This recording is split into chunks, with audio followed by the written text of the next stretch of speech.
HP board कक्षा 8वीं वाले सभी विद्यार्थियों के लिए हिंदी विषय का पेपर आ चुका है, मिल चुका है। 24 नवंबर का ये पेपर है और पूरा का पूरा पेपर आपको ध्यान से देखना है, क्योंकि ये जो क्वेश्चन पेपर मैं बता रहा हूँ 100% आपकी परीक्षा का पेपर है।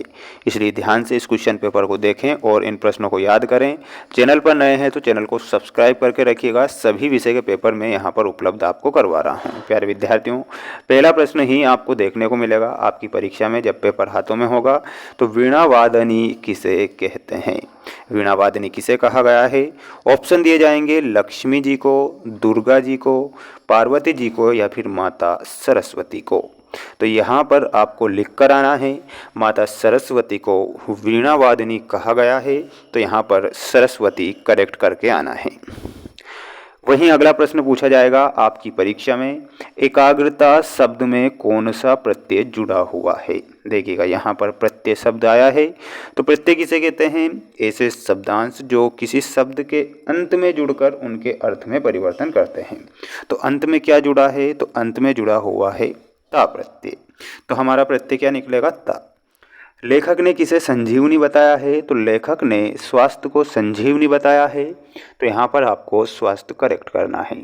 जितने भी विद्यार्थी वीडियो को देख रहे हैं तो वीडियो को लाइक करके चैनल को सब्सक्राइब करके रखना है। सभी विषय के पेपर में उपलब्ध करवा रहा हूँ जो परीक्षा में आ रहे हैं। देखिएगा कमल नयन, कमल नयन शब्द में कौन सा समास आपको दे रखा है?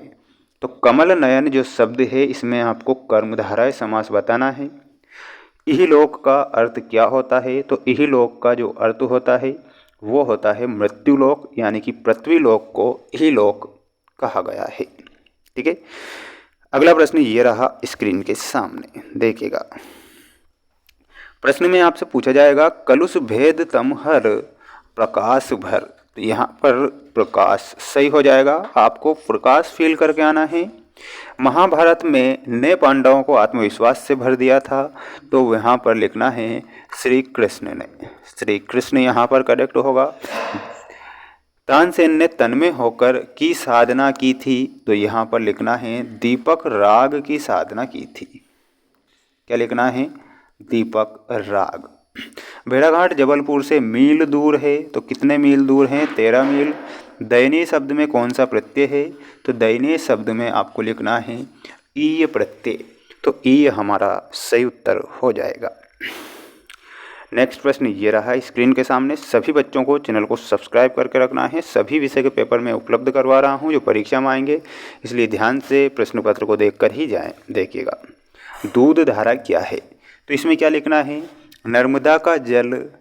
देखिएगा क्या लिखना है? नर्मदा का जल जब नर्मदा का जल जब जोर से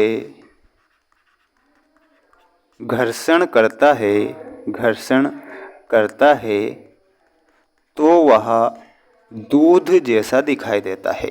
दूध जैसा दिखाई देता है जिसे दूध धारा कहते हैं। इतना लिख कर आना है। नेक्स्ट देखिएगा प्राचीन काल में चंद्र ग्रहण या सूर्य ग्रहण के लिए किसे उत्तरदायी माना गया है? तो यहाँ पर क्या लिखना है? राहु नाम के राक्षस को। राहु नामक राक्षस को। बिरसा मुंडा ने मिशनरी स्कूल क्यों छोड़ा था? ये याद करके जाना है। बिश्नोई समाज का इतिहास किस बात से भरा पड़ा है? तो वन्य जीव की रक्षा से भरा पड़ा हुआ है। हमें मीठे वचन क्यों बोलना चाहिए? तो हमें हमेशा मीठे वचन ही बोलना चाहिए जिससे कि किसी को ठेस ना पहुँचे, है ना। मधुर वचन ही बोलना चाहिए हर व्यक्ति को। ऐसा आपको लिख कर आ जाना है।